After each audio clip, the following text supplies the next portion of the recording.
In front of me is POCO X6 and today I would like to show you how you can block app notifications.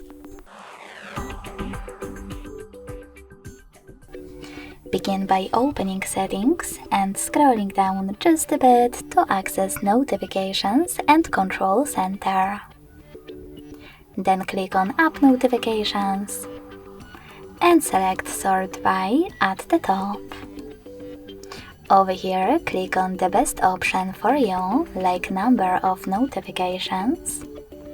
And last but not least, click on blue switcher next to one of your apps from which you want to block them.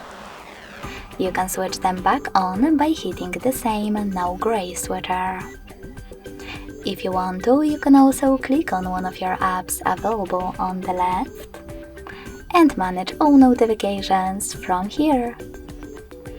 Thanks so much for watching. If you enjoyed this video, leave a like, comment and subscribe. Bye!